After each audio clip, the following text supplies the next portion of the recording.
উত্তরের ঘন জঙ্গলের পাশের আলিশান বাড়িটার লিভিং রুমের সোফায় বসে আছেন শামসুল কাদের। পাশেই বসে আছে তার ছোট মেয়ে রুমাইশা কাদের। এই বাড়িটা শামসুলের চাচাতো বোন রুনিয়া রহমানের শ্বশুর বাড়ি। যদিও শামসুল এখানে আসতে চাননি, কিন্তু ইশতিয়াক আহমেদ রুনিয়ার স্বামী এক প্রকার জোর জবরদস্তি করেই তাকে এখানে এনেছেন। আজ 16 বছর পর বোনের বাড়িতে পা রাখলেন শামসুল কাদের। একসময় এই বোনের বাড়িতেই তিনি সারাক্ষণ পড়ে থাকতেন বোনের কাছে। রুনিয়ার নিজের কোনো ভাই নেই, আছে একটা বোন, তাই এই চাচাতো ভাইকেই নিজের ভাইয়ের মতো দেখেছেন সারা জীবন, এখনও দেখেন। রুনিয়ার ভাই না থাকায় প্রথম সন্তান হওয়ার সময় শামসুল রুনিয়ার প্রেগন্যান্সির শেষের 4টা মাস রুনিয়ার কাছেই থেকেছেন, ওর সুবিধা অসুবিধা দেখেছেন। রুনিয়ার বোন তানিয়া দেশে থাকেন না, স্বামী সন্তান নিয়ে তিনি দেশের বাইরে থাকেন। নিজের কোনো ভাই বোন না থাকায় রুনিয়া আর তানিয়াই ছিলেন শামসুলের চোখের মণি। রুনিয়া ছোট হয়, ওর প্রতি একটু বেশি টান ছিল শামসুলের। জানিয়ে তানিয়ার অভিযোগে শেষ ছিল না। রুনিয়া যখন সন্তান সম্ভাবনা, ইশতিয়াক আহমেদের তখন নতুন চাকরি। রুনিয়ার শাশুড়ির শরীর খারাপ, শ্বশুর থেকেও ছিলেন না। বাসায় একজন হেল্পিং হ্যান্ড ছিল, তিনি একজন পুরুষ মানুষ। না থাকলে বাড়িটা কেমন জানি অন্যরকম হয়ে যায়। রুনিয়াকে ডাক্তারের কাছে আনা নেওয়া, সুবিধা অসুবিধা দেখা সব কিছু করতেন শামসুল কাদের, যার জন্য রুনি আজও শামসুলের প্রতি কৃতজ্ঞ। কিন্তু আর সেই আদরের ভাই এক দুর্ঘটনার কারণে তার বাসায় আসে না। আর সেই দুর্ঘটনার কারণে রুনিয়ার বড় ছেলে সাফওয়ান আহমেদ। রুমাইশা বাবার পাশে মাথা নিচু করে বসে আছে, লজ্জা লাগছে তার খুব। আজ কত বছর পর ফুপির বাড়িতে এসেছে সে। ছোটবেলায় তো সারাক্ষণ এখানে পড়ে থাকতো রুমাইশা, ফুপি ছিল তার জান। ফুপির বাড়িতে হোক বা তার নিজের বাড়িতে, সারাক্ষণ ফুপির সাথে লেগে থাকতো রুমাইশা। আর ফুপিও রুমাইশাকে চোখে হারাতো। নিজের মেয়ে না থাকায় রুমাইশার প্রতি ছিল তার অগাধ ভালোবাসা। শেষবার সেই কোন ছোটবেলায় এসেছিল ফুপির বাড়িতে বাবা মা আর রাফসান ভাইয়ের সাথে। সেইবার সাফওয়ান আর সাফিনের সাথে দুষ্টামি করার সময় কিভাবে জানি সাফওয়ান তাকে কামড় দিয়ে ফেলে। প্রচণ্ড অসুস্থ হয়ে পড়ে রুমাইশা। তার মনে আছে বাবা প্রচুর কাঁদছিল, আর ফুপ্পিও মায়ের কোলের ভেতর শুয়ে মাঝে মাঝে পিটপিট করে তাকালে সে দেখতে পেত তার পরিজনদের দুঃখ ভারা ক্লান্ত মুখ। সেবার সুস্থ হওয়ার পর থেকে ফুপির বাড়িতে যাওয়া একেবারের জন্য বন্ধ হয়ে গেল তার। কেউ আর ফুপির বাড়ির নামও নেয় না, বাবাও যেতে চায় না। অথচ ওর খুব মন খারাপ হতো ফুপ্পির জন্য। ফুপ্পিও তারপর খুব একটা আসতো না তাদের বাসায়, হয়তো বছরে একবার বা তাও না। আজ কতদিন পর ও ফুপির বাড়িতে এসেছে। সাফওয়ান আর সাফিনের সাথেও এরপর আর দেখা হয়নি। সাফিনের সাথে ফোনে মাঝে মাঝে কথা হলো, সাফওয়ানের সাথে এরপর আর কোনো কথা হয়নি। আর এরপর সাফওয়ান নিজের পড়াশোনার জন্য সিঙ্গাপুরে চলে যাওয়ার পর ওর সাথে কোনো যোগাযোগই হয়নি। আর রুমাইশা ওর পরিবারের কোনো এক অজানা কারণে বাসার কেউই সাফওয়ানকে পছন্দ করে না, বিশেষ করে রুমাইশার মা আয়েশা খানম। কারণটা এখনও ওর অজানা। রুমাইশাকে এইভাবে চুপচাপ বসে থাকতে দেখে ইশতিয়াক আহমেদ রুমাইশাকে স্বাভাবিক করার জন্য বললেন, রুমি মা, তুই মাথা নিচু করে বসে আছিস কেন? এতদিন পর ফুপ্পির বাড়িতে এসেছিস, কোথায় মজা করবি, সবার সঙ্গে কথা বলবি, তা না করে এখানেই বসে আছিস তখন থেকে। তোর ফুপ্পি ওইদিকে রান্নাঘরে আছে, ওইখানে যা, ফুপ্পির সাথে গিয়ে গল্প কর। রুমাইশা অনুমতির জন্য শামসুল কাদেরের দিকে তাকালো, কিন্তু শামসুল রুমাইশার দিকে তাকিয়ে গম্ভীর অথচ শান্ত কণ্ঠে বললেন, থাক, এখন যেতে হবে না। তারপর ইশতিয়াক আহমেদকে বললেন, দুলা ভাই, আমরা এখনই উঠব। আপাকে বলেন কোনো আয়োজন না করতে, বসতে গেলে তখন সন্ধ্যা হয়ে যাবে। শামসুলের কথায় ইশতিয়াক আহমেদ আদৌ দৃষ্টিতে তাকালেন যে শামসুল তার অতি আদুরে বোনের জন্য সারাক্ষণ এই বাড়িতেই পড়ে থাকতো। সে এখন সেই বাড়িতে 10 মিনিটও বসতে চাইছে না। শামসুল তার শ্যালক কম, বন্ধু বেশি। রুনিয়ার সাথে তার বিয়ের পর শ্বশুর বাড়িতে যখন তিনি যেতেন, তখন শামসুলের সাথেই সারাক্ষণ ঘুরে বেড়াতেন তিনি। বয়সের শামসুল তার নিকট কিছুটা ছোট হলেও বন্ধুর মতো ছিল তার। তার বড় ছেলে সাফওয়ান গর্ভে থাকাকালীন রুনিয়ার জন্য রাত দিন এক করে ফেলতো শামসুল কাদের। বিপদে আপদে সবসময় বন্ধুর মতো পাশে থেকে সে বিপদ মোকাবিলায় ইস্তিয়াকের সাথে ছায়ার মতো ছিল শামসুল। আর ইস্তিয়াক ও শামসুলের জন্য এমনটাই করত। কিন্তু এক দুর্ঘটনায় সব শেষ করে দিল। হাসি খুশি দুটো পরিবার কেমন জানি নিস্তেজ হয়ে গেল চরম সত্যটা জানার পর। ইস্তিয়াক কিছুক্ষণ থম মেরে বসে থেকে বললেন, ঠিক আছে, তোরা বস, আমি তোর আপাকে পাঠাচ্ছি। ইস্তিয়াক উঠে বাইরে যেতেই 1 মিনিটের মাথায় রুনিয়া এসে উপস্থিত হলেন লিভিং রুমে। এসে শামসুলকে ধমকে সুরে বললেন, কি রে শামসুল, এতদিন পর আসলি, এসে যাবো যাবো করছিস কেন? মেয়েটাকে নিয়ে এসেছিস দুদণ্ড বসতে দে অন্তত। নাস্তা প্রায় রেডি হয়ে গেছে আমার, নাস্তা করে তারপর যাবি। রুমিমা, তুই আমার সাথে আয়, এখানে বসে থাকতে হবে না। রুমাইশা একবার শামসুলের দিকে তাকালো। শামসুল মাথা নেড়ে সম্মতি দিলেন। বোনের উপর তিনি আর কথা বলতে পারলেন না। লিভিং রুম থেকে বের হয়ে রুমাইশা শাফিনকে দেখতে পেল। সদর দরজা দিয়ে কেবল ভেতরে ঢুকছে। শাফিন তখন কলেজ থেকে ফিরেছে মাত্র। রুমাইশাকে দেখে শাফিন ছুটে এসে রুমাইশার 2 হাত আঁকড়ে ধরল নিজের 2 হাতে। চোখ মুখ ওর আনন্দে ঝিলিক দিচ্ছে, মুখে হাসি ধরছে না। উৎফুল্লতার সাথে বলে উঠল, আপু, তুমি আমাদের বাসায় এসছো কতদিন পর? হ্যাঁ, ম্যাডামরা এসেছেন, এক্ষুনি আবার চলেও যাবেন। কথাটা শোনা মাত্রই শাফিনের চেহারা ঠিক যেভাবে ধপ করে জ্বলে উঠেছিল ঠিক সেভাবে নিভে গেল। বেজার মুখে বলল, কেন আপু, আজ চলে যেও না, থেকে যাও প্লিজ, কাল যেও না হয়। তুমি জানো বাসায় কারোর সাথে যে দুটো কথা বলবো তা কারো কোনো সময়ই নেই আমার জন্য। বাবা সারাদিন থাকেন অফিসে, আম্মাজান সারাক্ষণ থাকেন রান্নাঘরে। আর সাফওয়ান ভাইয়ার কথা তো বাদই দিলাম, সে বাড়িতে থাকা আর না থাকা সমান। আমি এই বাড়িতে যে কি বিপদে আছি তুমি জানো না আপু। শাফিনের কথা শুনে রুনিয়া মুচকি এসে রান্নাঘরের দিকে এগোলেন আর রুমাইশাকে বলেন, তুই এদিকে আয় আমার সাথে। ও কথা শুরু করলে আর শেষ হবে না। আর শাফিন, তুই গিয়ে ফ্রেশ হয়ে নিচে আয়, নাস্তা রেডি করছি আমি। শাফিন বাধ্য ছেলের মতো কোনো বাক্য ব্যয় না করে রুমাইশার দিকে তাকিয়ে সৌজন্যমূলক হাসি হেসে নিজের রুমে চলে গেল। রুমাইশা গেল ফুপ্পির পেছন পেছন। রান্নাঘরে গিয়ে ফুপ্পিকে পেছন থেকে জড়িয়ে ধরল রুমাইশা। তারপর খুব আদুরে কণ্ঠে বলল, তোমাকে খুব মিস করি ফুপি। জানো, তুমি এখন আর আমাদের বাসায় যাও না আগের মতো। কত মজা হতো তুমি গেলে। আজ আমার পাটিসাপটা বানিয়ে খাওয়াও, তোমার হাতের পাটিসাপটা অনেক মজা। রুনিয়া রুমাইশার এমন কাণ্ড কারখানায় হেসে দিলেন, বলে উঠলেন, দেখো মেয়ের কাণ্ড দেখো, এত বড় হয়েছে তাও তার বাচ্চামি গেল না। ছাড়, এখন দিব বানিয়ে। তোর বাপ তো বাড়ি যাওয়ার জন্য উঠে পড়ে লেগেছে। মনে হচ্ছে আমার ছেলে এসে আবার তোকে কামড়ে আধমরা করে ফেলবে।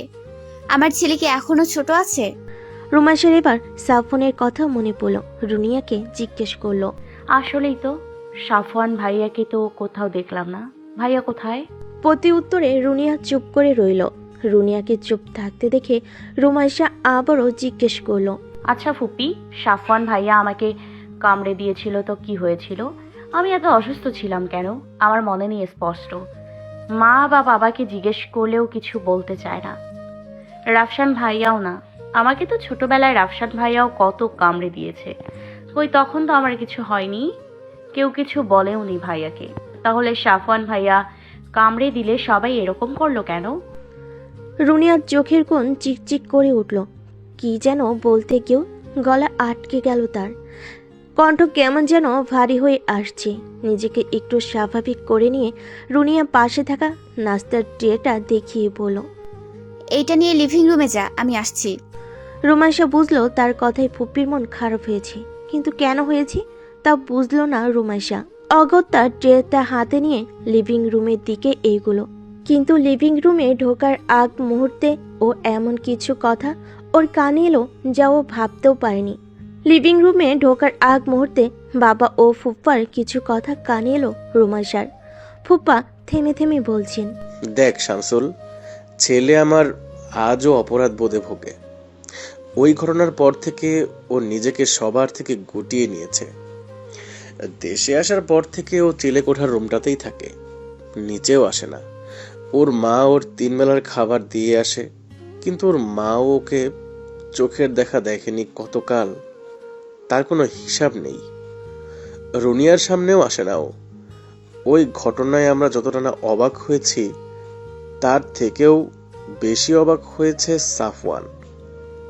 ও পুরো ভেঙে পড়েছিল, নিজেকে ও অভিশাপ মনে করত, হয়তো এখনো করে। আমার ছেলের জীবনটা শেষ করে দিল এই লোকটা। আমি আমি ঘৃণা করি ওকে। বলতে বলতেই হু হু করে কাঁদতে শুরু করলেন ইশতিয়াক আহমেদ। শামসুল ইশতিয়াককে সান্ত্বনা দিতে ব্যস্ত হয়ে পড়লেন, অনুতপ্ত হয়ে বললেন, দুলাভাই, ভেঙে পড়বেন না। আমি বুঝতে পেরেছি আমারও উচিত হয়নি আপনাদের এরকম একটা সময়ে এইভাবে ছেড়ে চলে যাওয়া, কিন্তু কি করব বলুন। আমার মেয়ের ওই অবস্থা দেখার পর আমি আর কিছু ভাবতে পারিনি। রুমাইশা এসব শুনছে আর মনে মনে ভাবছে, কি চলছে এখানে? সাফওয়ান ভাইয়া কারোর সাথে কথা বলেন না কেন? এজন্যই কি শাফিন বলছিল যে ভাইয়া থাকা আর না থাকা সমান? আর ফুপ্পা কার কথা বলছেন? কাকে ঘৃণা করেন উনি? এসব প্রশ্ন রুমাইশার মাথায় ঘুরপাক খেতে লাগলো। এমন সময় রুনিয়া পেছন থেকে বলে উঠলেন, কিরে, বাইরে দাঁড়িয়ে আছিস কেন? ভেতরে যা। ভিতরে ঢুকে রুমাইশা টেবিলের উপর নাস্তার ট্রেটা রাখলো। রুনিয়া এসে বসলেন ইশতিয়াকের পাশে, আর রুমাইশা গিয়ে বসলো ওর বাবার পাশে।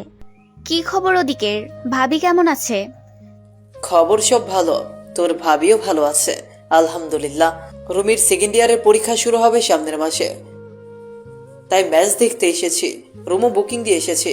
ফার্স্ট ইয়ারের পরীক্ষার সময় বাড়ি থেকেই যেত, কিন্তু পরীক্ষা দিয়ে ফিরতে ফিরতে রাত হয়ে যেত অনেক, আর ক্লান্তির কারণে পড়তেও পারতো না। তাই ভাবছি পরীক্ষার এই 1-2 মাস ম্যাচেই থাকুক। সে কি, আমরা এখানে থাকতে রুমি মেসে থাকবে কেন? ওর কি মেসের খাবার খাওয়ার অভ্যাস আছে? ও তো পরের দিনই অসুস্থ হয়ে যাবে। না, ওকে যেখানে রাখবো সেখানে রান্না করে খেতে হয়। ম্যাচের খাবার খেতে পারবে না তা তো জানি, তাই এই ব্যবস্থা। মানে কি, ওর পরীক্ষা আর ও পরীক্ষার পরে না পরে রান্না বান্না করবে? তুই কি পাগল হয়ে গেছিস শামসুল? এছাড়া আর কোনো উপায় নেই। বাড়ি থেকে যাওয়া আসা করতে গেলে অনেক সমস্যা হয়, আর আমারও সময় হয়ে ওঠে না ওকে নিতে আসার। রাফসান বাড়িতে থাকলে না হয় ওকে বলতাম, কিন্তু ওরও ভার্সিটিতে এক্সাম চলছে। রুমির যে কয়দিন পরীক্ষা আছে ও আমার এখানেই থাকবে, এর বাইরে আমি কোনো কথা শুনতে চাই না। এত বছর পরে মেয়েটা এসেছে, ওকে আমি কিছুদিন আমার কাছে রাখবো, আর এইটাই ভালো সুযোগ। কিন্তু আপা। কোনো কিন্তু ফিন্তু না। আর তুই যেটার ভয় পাচ্ছিস সেটা হওয়ার কোনো সম্ভাবনা নেই। আমার ছেলে আমার সামনেই আসে না, আর কোথায় রুমি? তুই নিশ্চিন্তে থাকতে পারিস। ঠিক আছে, আমি পরীক্ষার 2 দিন আগে ওকে এখানে দিয়ে যাব, তাহলে মেসের বুকিং এর টাকা ফেরত নিয়ে আসি। পরীক্ষা কবে থেকে? 2 তারিখ। 2 তারিখ? তাহলে তো আর 9 দিন আছে। কোনো দরকার নেই রুমির এখন বাড়িতে যাওয়ার। আর তো 9 দিন আছে, এই কয়দিনও নিজেকে এখানে কমফোর্টেবল করে নি। তুই কাল ওর বই খাতা আর কিছু জামা কাপড় এনে দিয়ে যাস। না আপা, তা হয় না। আর রুমির মাও এই ব্যাপারে জানে না, ও রাগ করবে ভীষণ। আর রুমি এত আগে থেকে এখানে কি করবে? কমফোর্টেবল 2 দিনের ভেতরেই হয়ে যাবে ও, তুই চিন্তা করিস না। আমি ফোন করছি আয়শাকে, করে বলে দিচ্ছি যে রুমি আমাদের বাড়িতেই থাকছে। আমি যতটুকু পারি বুঝিয়ে বলবো, আর বাকিটুকু তুই বাড়ি গিয়ে বুঝাস। শামসুল তবুও দনমনা করতে লাগলেন। এমন সময় শাফিন এলো। রুমির পাশে বসতে বসতে ও বলল, এত শোরগোল হচ্ছে কোন বিষয়ে?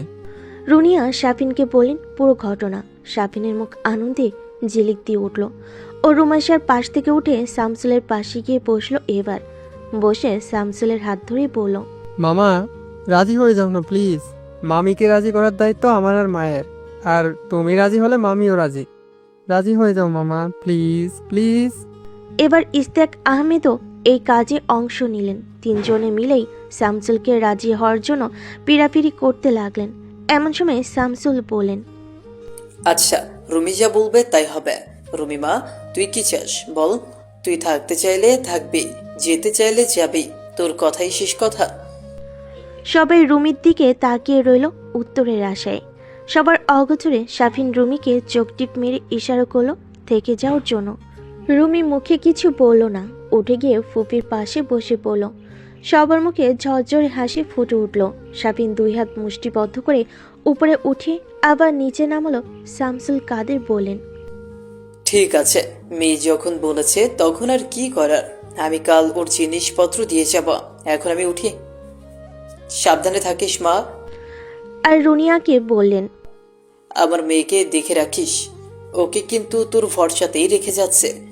তুই কোনো চিন্তা করিস না, তোর মেয়ে আমার কাছে সেফ অ্যান্ড সাউন্ড থাকবে, তুই নিশ্চিন্তে থাকতে পারিস।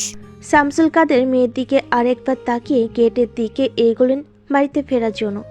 দোতলায় সাফওয়ানের রুমটা অনেকদিন ধরে খালি পড়ে আছে। সাফওয়ান এখন চিলেকোঠার রুমে থাকে, তাই দোতলার খালি রুমটাই রুমাইশাকে গুছিয়ে দিল রুনিয়া। দেওয়ালের পাশ ঘেঁষে ঘুমানোর জন্য একটা বেড, আর তার সাথে দেওয়ালের পাশ ঘেঁষে একটা টেবিল চেয়ার, বিছানার শেষ প্রান্তে একটা ড্রেসিং টেবিল, আর পড়ার টেবিলের পাশে একটা ছোট্ট আলমিরা। আপাতত এইটুকুই। রুমে রুমাইশার জন্য পড়ার সুন্দর একটা পরিবেশন করে দিল রুনিয়া। রুমাইশার ডান পাশের রুমটা শাফিনের। রুনিয়া রুমাইশাকে অভয় দিয়ে বললেন, শাফিন অনেক রাত জেগে পড়ে, কিছু মাস পরে ওর ইন্টারমিডিয়েট ফাইনাল এক্সাম, তোর ভয় করবে না। আর ভয় পেলে আমাকে বা শাফিনকে ডাকিস, আমি নিচে আছি, দরকার হলে ফোন দিস। আর শাফিনকে আমি বলে দিচ্ছি, তুই যতক্ষণ জেগে থাকবি ততক্ষণ যেন শাফিনও জেগে থাকে। আচ্ছা ফুপ্পি, আমার ভয় করবে না, আর করলেও তোমাকে জানাবো। আর অ্যাটাচ ওয়াশরুম আছে তো, আমার সমস্যা হবে না। রুমাইশাকে ঘুমোতে বলে রুনিয়া চলে গেলেন নিজের রুমে। সারাদিন অনেক ধকল গেছে রুমাইশার ওপর দিয়ে, তাছাড়া বই খাতাও তো কিছুই নেই। তাই উপায় না পেয়ে রুমাইশা ঘুমানোরই সিদ্ধান্ত নিল। শাফিনের ফোন এলো এমন সময়। ফোনের ওপাশ থেকে শাফিন বলল, ভয় পেলে আমাকে কল দিও আপু। সমস্যা নেই শাফিন, আমি ভয় পাবো না। আমি এখনই ঘুমিয়ে যাব ভাবছি, তাই ভয় পাওয়ার আর কোনো অবকাশ থাকবে না। ঠিক আছে আপু, তুমি তাহলে ঘুমাও, আমি আর কিছুক্ষণ পরে ঘুমাবো। আচ্ছা বলে ফোন রেখে দিল রুমাইশা। তারপর বিছানা ঠিক করে শুয়ে পড়ল। সারাদিন ধরে ঘটে যাওয়া ঘটনাগুলো মনে করতে করতে একসময় ঘুমিয়েও গেল। হঠাৎ ভারী কিছু মাটিতে পড়ার শব্দে ঘুম ভেঙে গেল রুমাইশার। রুমের ভেতর ঘুটঘুটে অন্ধকার। রুমাইশা উঠে ঘড়ি দেখল 3টা বাজে। এই সময়ে কিসের শব্দ হলো? আর রুমের ভেতর এত অন্ধকার কেন? ঘুমানোর সময় তো রুমে আবছা আলো ছিল। কিছুক্ষণ ভাবনা চিন্তা করার পর রুমাইশা অন্ধকারের কারণ বুঝতে পারল। বাড়ির পেছনের সাইডে রুমাইশার রুমের জানালার কাছে একটা বাল্ব জ্বলছিল, কিন্তু এখন আর সেটা জ্বলছে না। তাহলে কি ফুপ্পি বন্ধ করে দিল? কিন্তু ফুপ্পি তো নিচতলেই, বাল্বের সুইচ তো রুমাইশার দরজার পাশেই। ফুপ্পি তো এত রাইতে লাইট বন্ধ করার জন্য আসবে না। আর আজ বাইরেও বেশ অন্ধকার, চাঁদ ওঠেনি, তার উপরে পেছনে ঘন জঙ্গল। তাহলে কি শাফিন বন্ধ করলো? শাফিনকে কি ফোন দিয়ে জিজ্ঞেস করবে? কিন্তু এত রাতে একজনকে ফোন করে লাইট বন্ধ করেছে কেন? জিজ্ঞেস করাটা রোমাশের কাছে খুব আজগুবি ঠেকলো। তাই ভাবলো সকালে জিজ্ঞেস করবে। লাইট মানুষ বন্ধই করতে পারে। তাই আর 7-5 না ভেবে আবার শুয়ে পড়লো। ভোরবেলা নামাজের পর রুমাইশা শাফিনের রুমের সামনে গেল। একটু খোলা বাতাসে যেতে হবে ওর। ছাদের দিকে গেলে মন তো হয় না। চিলেকোঠায় সাফওয়ান থাকে, ওর সাথে তো এখনো দেখা হয়নি একবারও। ফুপ্পা বলছিল ভাইয়া নাকি এখনো অপরাধ বোধে ভুগছে, কিন্তু ও তো এসব মনে রাখেনি। ভাইয়া তো কামড়েই দিয়েছিল, তাতে কি এমন হয়েছিল যে এই রকম মুখ দেখা দেখি বন্ধ হলো? তখন তো ওরা সবই ছোট ছিল, এরকম কামড়াকামড়ি মারামারি হওয়া তো স্বাভাবিক। শাফিন দরজার সিটকানি দেয়নি। একবার ভাবলো শাফিনের রুমে যাবে, কিন্তু পরক্ষণে ভাবলো যত শাফিন তার থেকে 2 বছরের ছোট হোক না কেন, ও তো এখন বড় হয়ে গেছে। হুট করে এখন আর ওর রুমে ঢোকা যাবে না। রুমে ফিরে আসলো রুমাইশা। এসে শাফিনের ফোনে কল দিল। শাফিন ঘুমের ঘরে কে কল দিয়েছে না দেখে ফোন ধরে রাগি রাগি কণ্ঠে বলল, এই কে রে, এত সকাল সকাল কল দিয়ে আমার ঘুমের 13টা বাজারি? কি বলবি তাড়াতাড়ি বল। শাফিনের এমন কথাবার্তা শুনে রুমাইশার আক্কেল কুরুম। রুমাইশা ভুরকুটি করেই বলল, এমনিতেই তো খুব ভদ্র সাজিস, তোর ভদ্রতার নমুনা তো পেয়ে গেলাম। রুমাইশার গলা শুনে শাফিন তড়াক করে শোয়া থেকে উঠে বসলো। আমতা আমতা করে বলল, সরি আপু, আসলে আমার বন্ধু অয়ন এরকম সকাল সকাল ফোন দিয়ে ডিস্টার্ব করে, আমি ভেবেছি ও হবে, তাই এরকম বলেছি। তুমি কিছু মনে করো না আপু, আর মাকে বলো না যে তোমার সাথে আমি এইভাবে কথা বলেছি, নাহলে মা শুনলে আমাকে আস্ত রাখবে না। ঠিক আছে, বলবো না। এখন তুই আমার সাথে ছাদে চল। ওরে বাবা, বাঘের খাঁচায় যেতে বলছো তুমি আমাকে? নিজে তো মরবে, সাথে আমাকেও মারবে। তুমি তো জানোই ভাইয়া কেমন। ছাদে মা ছাড়া আর কোনো জনমানবের যাওয়া সম্পূর্ণ নিষিদ্ধ। ভাইয়া দেখলে আকাশে তুলে একটা আছাড় মারবে। কেন? ও আছাড় মারবে কেন? ছাদ কি ওর একার? আর আমরা তো আর ওর রুমে যাচ্ছি না, যাচ্ছি ছাদে। আর কতক্ষণেই বা থাকবো? 10 মিনিট না হয় সর্বোচ্চ, তারপর তো চলেই আসবো। না আপু, আমি যাব না। ভাইয়া যখন থাকবে না তখন যেও ছাদে, তখন আমিও যাব তোমার সাথে। ও নাকি বের হয় না রুম থেকে, তা কোথায় যাবে আর কখন যাবে সেটাও বা বুঝবো কি করে? এই, তুই তাড়াতাড়ি ফ্রেশ হয়ে আমার রুমে আয়। ফোনে বক বক করতে ভালো লাগছে না।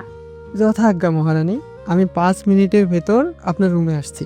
মিনিট 7 পর শাফিন এলো রুমাইশার ঘরে। রুমাইশা একটি বালিশ কোলের উপর নিয়ে দেওয়ালে হেলান দিয়ে বাবু দিয়ে বসে আছে। শাফিন এসে রুমাইশার বাম পাশ ঘেঁষে বসলো। কাল রাতে কি তুই বাইরের লাইট অফ করেছিলি?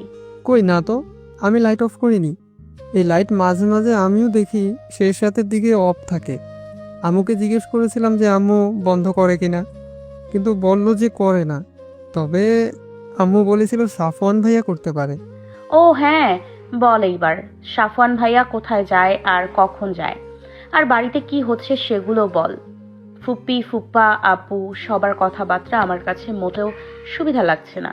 তখন ফুপ্পাকে বলতে শুনেছিলাম যে ও ঘর থেকে বের হয় না, সেই কামড়ে দেওয়ার ঘটনার পর থেকে ফুপ্পি ছাড়া কারোর সামনে যায় না। তাহলে আমিও জানি না আপু, ভাইয়াকে আমিও ভালোভাবে কতকাল আগে দেখেছি তার ঠিক নেই।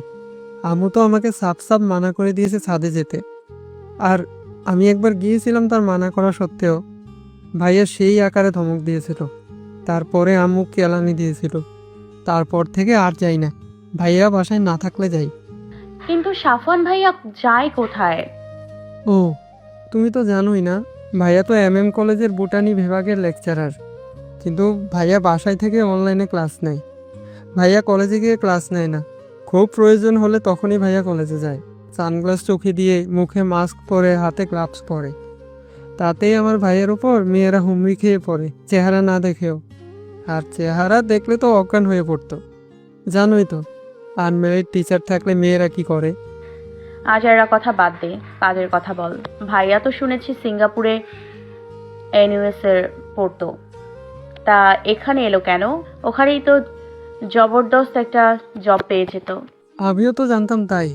ভাইয়াকে তো ওরা টিচার্স হিসাবে নিতে চেয়েছিল, রিসার্চারও হয়ে গিয়েছিল ভাইয়া। কিন্তু কি একটা ঝামেলা হওয়ার পর নাকি ওরা ভাইয়াকে নেবে না বলেছে। ইভেন ভাইয়ের নামে কি একটা কমপ্লেনও করেছে, যার কারণে অন্য কোনো ইউনিভার্সিটি থেকেও ভাইয়াকে নেয়নি। তাই আম্মু বলল দেশে চলে আসতে। দেশে এসেও ভাইয়াকে অনেক ভার্সিটি থেকে নিতে চেয়েছিল, কিন্তু ভাইয়ার শর্তে তারা কেউ রাজি নয়। তাই আম্মু বলল কলেজে অ্যাপ্লাই করতে আর কথা বলে দেখতে। ভাইয়া কথা বলেছিল। ভাইয়ার মতো ব্রিলিয়ান্টকে ওরা হাতছাড়া করতে চায়নি। তাই ভাইয়ার শর্তে ওরা রাজি হলো আর ভাইয়াকে নিয়েও নিল। আর তাছাড়া ভাইয়া অনলাইনে অ্যাব্রোডের অনেক স্টুডেন্টদেরকে প্রাইভেটলি স্টাডি করায়, প্লাস ওর রিসার্চ ল্যাবও আছে। তবে কোথায় আছে সেটা বলতে পারি না। সাফওয়ান কলেজে জব নিল, আর তোরা আমাদের কাউকে বললি না? তোমরাই তো কথা বলো না। আম্মু তো ভাইয়া জবে ঢোকার পর তোমার আব্বুর কাছে ফোন দিছিল গত অক্টোবরে। তোমার আব্বু ফোনই তুলিনি, তাই আম্মু আর পরে রাগের কারণে কিছু বলেননি। আমি কলেজে থেকেও জানি না যে আমার এই ফুপাতো ভাই নাকি এখানে জব করে। সারাক্ষণ তো রুমেই থাকে, কলেজে গেলে না হয় জানতে পারতে। আর তুমি তো অন্য ডিপার্টমেন্টে, তাই জানার কথাও না। শাফিনকে নামতে দেখে রুমাইশা ওর হাত খপ করে ধরে বলল। তুই কোথায় যাচ্ছিস? আমার কথা এখনো শেষ হয়নি। শাফিন ধরা পড়ে গিয়ে আবার ওর জায়গায় এসে বসে পড়ল। তারপর বলল, হ্যাঁ বলো, আর কি প্রশ্ন আছে তোমার? ভাইয়া কারোর সামনে আসে না কেন? আর এমনি ঢেকে ঢুকেই বা যায় কেন? তোর সামনেও আসে না, এটা কোনো কথা? বাইরের মানুষের সামনে না হয় নাই গেল, কিন্তু তুই তোর ভাই, তোর সামনে আসে না কেন? সেটা আমিও জানি না। মায়ের কাছে, বাবার কাছে কতদিন জিজ্ঞেস করলাম, কিন্তু আমাকে কেউ কিছু বললই না। আর ভাইয়ার সাথে তো দেখাই হয় না। আমি আসলে এদের কেউ না, আমাকে এরা অনাথ আশ্রম থেকে এনেছে। আমারও তাই মনে হয়। আচ্ছা, তুই এখন যেতে পারিস। হ্যাঁ, কাজের বেলায় কাজই, কাজ ফুরলেই পাচি। বলে শাফিন খাট থেকে নেমে হনহন করে বাইরে চলে গেল। বিকেলের দিকে রুমাইশা আর সাফিন বেরোলো জঙ্গলের ভেতর ঘুরতে। দুপুরের একটু আগে এসে শামসুল কাদের রুমাইশার বই খাতা, কিছু জামা কাপড় আর প্রয়োজনীয় কিছু জিনিস এনে দিয়ে গেছে। সেগুলো গোছগাছ করে গোসল সেরে একটু খেয়ে বিশ্রাম নিয়ে ওরা ভাবলো জঙ্গলটা একটু ঘুরে আসা যাক।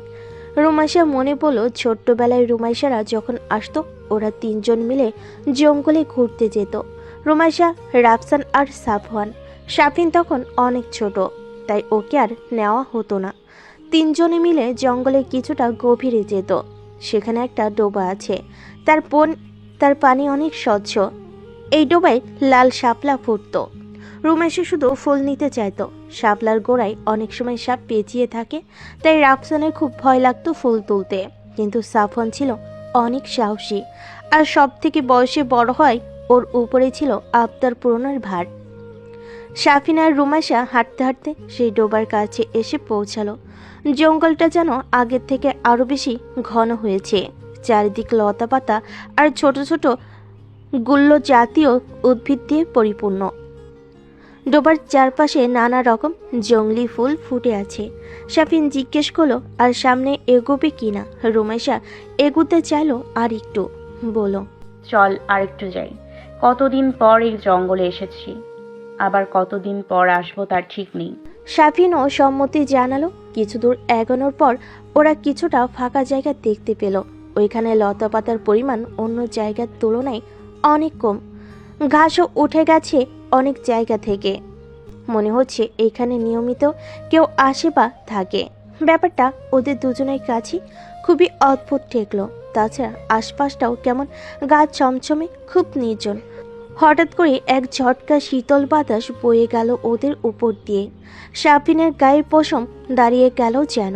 সাফিন রুমাইশার দিকে ফিরে পড়ল। বাসায় ফিরে চলো আপু, সন্ধ্যা হয়ে যাচ্ছে, আর এই জায়গাটা তেমন সুবিধার ঠেকছে না। রুমাইশাও সম্মতি জানিয়ে বাড়ি ফেরার জন্য পা বাড়ালো। তখনই রুমাইশার চোখ গেল তাদের ডান দিকে প্রায় 20 থেকে 30 হাত দূরে। রুমাইশার চোখ দুটো বড় বড় হয়ে গেল, যেন হাঁটতে ভুলে গেছে ও। রুমাইশাকে এভাবে দাঁড়িয়ে যেতে দেখে সাফিনও রুমাইশার দৃষ্টি অনুসরণ করে ডান দিকে তাকালো। তাকিয়েই সাফিনের পিলে চমকে উঠল। সাফিন তাড়াতাড়ি করে রুমাইশার হাত ধরলো, তারপর কাঁপা কাঁপা গলায় বলল, আপু, আমরা হয়তো অনেক বড় বিপদে পড়ে গেছি, এখনই এখান থেকে চলো, নইলে আজ হয়তো আর বেঁচে ফিরবো না। তখনই ঝোপের মধ্যে কিসের একটা আওয়াজ হলো। সাথে সাথেই উল্টো দিক থেকে হাত ধরা অবস্থায় বাড়ির দিকে ঊর্ধ্বশ্বাসে প্রাণপণে ছুটতে লাগালো দুজন। ভুলেও পেছনে তাকার সাহস করলো না। ডোবা পার হয়েও ছোটা থামালো না ওরা। ছুটতে ছুটতে সামনে যেতে যেতে যখন ওরা বাড়ির নাগালে এসে গেল, তখনই ছোটা থামালো দুজন। রুমাইশা হাঁপাতে হাঁপাতে বসে পড়ল ঘাসের উপর। সাফিনও বসলো পাশে। দুজনেই হাঁপাচ্ছে, গলা শুকিয়ে কাঠ হয়ে গেছে। ভয়ে নীল হয়ে গেছে রুমাইশা। ভয়ে ভয়ে আবার একবার তাকালো তাদের ফিরে আসার রাস্তার দিকে। ছোটার সময় মনে হচ্ছিল কে যেন ওদের পিছু নিয়েছে, একদমই যেন পেছনে হাত বাড়ালেই ছুঁতে পারবে। কিছুক্ষণ বসে থেকে নিজেদেরকে স্বাভাবিক করে দুজনের বাড়ির দিকে এগুলো, কিন্তু দুজনেই কেউই টের পেল না যে ছাদের চিলকোঠার রুম থেকে কেউ একজন ইউগলের মতো তীক্ষ্ণ চোখে তাদেরকে দেখছে। রাতের বেলা খাওয়া দাওয়া শেষ করার পর সাফিনের ডাক পড়ল ছাদে। রুনিয়া সাফওয়ানকে খাবার দিতে যাওয়ার সময় সাফওয়ান বলে দিয়েছে সাফিন যেন এক্ষুনি ওর সাথে দেখা করে। রুনিয়া নিচে এসে সাফিনকে এই কথা বলতেই সাফিনের মুখখানা ফ্যাকাশে হয়ে যায়। আমতা আমতা করে রুনিয়াকে জিজ্ঞেস করে, আমাকে কেন ডেকেছে মা? আমাকে তো ভাইয়া ডাকে না, আমি কি কিছু করেছি? আমি কিভাবে বলবো ও তোকে কেন ডেকেছে? তোকে যেতে বলেছে, দ্রুত যা। সাফিন আর বাক্য ব্যয় না করে ছাদের দিকে এগুলো। চিলকোঠার ঘর অবধি যাওয়া লাগলো না। ছাদে উঠে কয়েক পা ফেলার পরে সামনে কাঙ্ক্ষিত অবই দেখতে পেল সে। সাফিনের দিকে পিছন ফিরে দাঁড়িয়ে আছে একজন লম্বা চওড়া পুরুষ। আবছা আলোয় তাকে বিশাল আকারের দেখাচ্ছে। পরনে সাদা রঙের আন্ডারশার্ট আর কালো ট্রাউজার। পিঠের আর বাহুর উঁচু উঁচু হয়ে থাকা পেশির দিকে তাকালেই বোঝা যায় ফিজিক্যাল এক্সারসাইজের পেছনে যথেষ্ট সময় ব্যয় করা হয়। এই প্রথম সাফওয়ানকে শুটবুট ছাড়া দেখলো সাফিন। সাফিন মনে মনে ভাবল, সাফওয়ান ভাইয়া এত লম্বা কেন? আমাদের গোষ্ঠীতে এমন লম্বা কেউ আছে বলে মনে হয় না। আমি 5 ফুট 10, আব্বু 5 ফুট 8, দাদুও ছিল 5 ফুট 10-এর কাছাকাছি।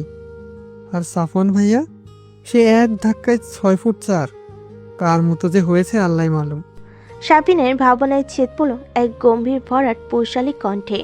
সাফওয়ান পেছনে ফেরা অবস্থাতেই ভারী কি কণ্ঠে জিজ্ঞেস করলো, জঙ্গলে কেন গিয়েছিলি?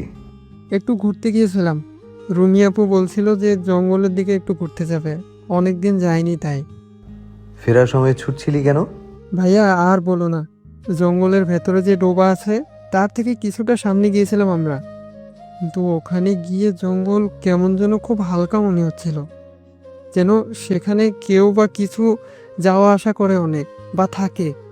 আমরা যখন ওখান থেকে ফিরে আসবো তখনই দেখি আমাদের থেকে খানিকটা দূরে কিছু একটা খোলস, সাপের খোলসের মতো, কিন্তু সেটা সাপের খোলসের থেকেও সাইজে অনেক বড় আর পুরু। নিশ্চিত ওইখানে কোনো বড় সাইজের অজগর থাকে, নয়তো অন্য কিছু। সাফিন আর কিছু বলতে যাচ্ছিল, তার আগে সাফওয়ান ওকে থামিয়ে দিয়ে কড়া গলেই বলল, আমি যেন আর কখনো তোদের কাউকে জঙ্গলে যেতে না দেখি, আর খুব প্রয়োজনে গেলেও ডোবার ওই পাশে যাবি না, মনে থাকে যেন কথাটা। আর রিমু কখন এসেছে? বাকিরা রুমাইশাকে রুমি বলল সাফওয়ান রিমু বলে ডাকে। ছোটবেলায় এর কারণ জিজ্ঞেস করলে বলতো, সবাই ওকে যা ডাকে আমিও তাই ডাকবো কেন? তাহলে অন্য সবার আর আমার মধ্যে পার্থক্য কি থাকলো? তখন বাকিরা মজা করে বলতো, কেন, তুই কি স্পেশাল? সাফওয়ান দ্বিগুণ জোর দিয়ে বলতো, হ্যাঁ, আমি স্পেশাল। গত পরশু এসেছে রুমি আপু বিকেলবেলা।